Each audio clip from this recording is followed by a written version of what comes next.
स्वारगेट बस स्थानकामध्ये सुरक्षेसाठी पोलीस बंदोबस्त आता तैनात करण्यात आलाय।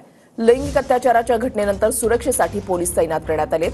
दरम्यान TV9 मराठीनं स्वारगेट बस स्थानकामधील रियालिटी चेक केलेली आहे। आढावा घेतलेला आहे आमच्या प्रतिनिधींनी, पाहूयात।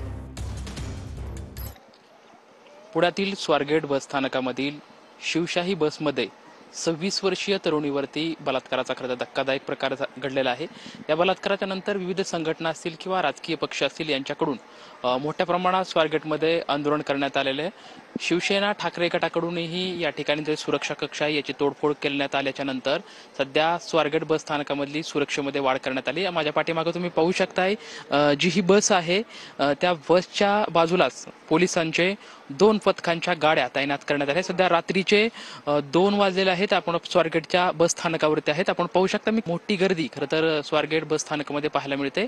जो प्रकार झालेला बलात्काराचा तो साधारण 6 वाजताचा प्रकार झाला। म्हणजे 6 वाजता सुद्धा स्वारगेट बस स्थानकावरती माणसांची मोठी वर्दळ होती, गर्दी होती। आणि अशा गर्दीमध्ये सुद्धा स्वारगेट बस स्थानकामध्ये बलात्कारासारखा प्रकार घडत आहे। खरं तर मोठी निंदनीय बाब आहे।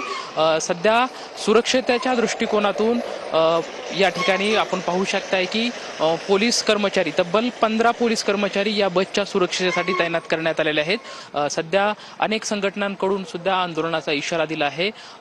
शरद पवार गटाच्या राष्ट्रवादीकडूनही या ठिकाणी आंदोलन करण्यात येणार आहे। त्यावेळेस आणखी विविध संघटना असतील त्या उद्या स्वारगेट बस स्थानकामध्ये येऊन आंदोलन करणार आहेत असाही इशारा दिला आहे। खरं तर कुठलाही अनुचित प्रकार घडू नये त्यामुळे सध्या आपण पाहतोय की रात्री सुद्धा या बसच्या सुरक्षेसाठी मोठे पोलीस या बंदोबस्तामध्ये तैनात झालेले आपल्याला पाहायला मिळते। कॅमेरामॅन विशाल रायपुरे सोबत लक्ष्मण जाधव, TV9 मराठी, पुणे।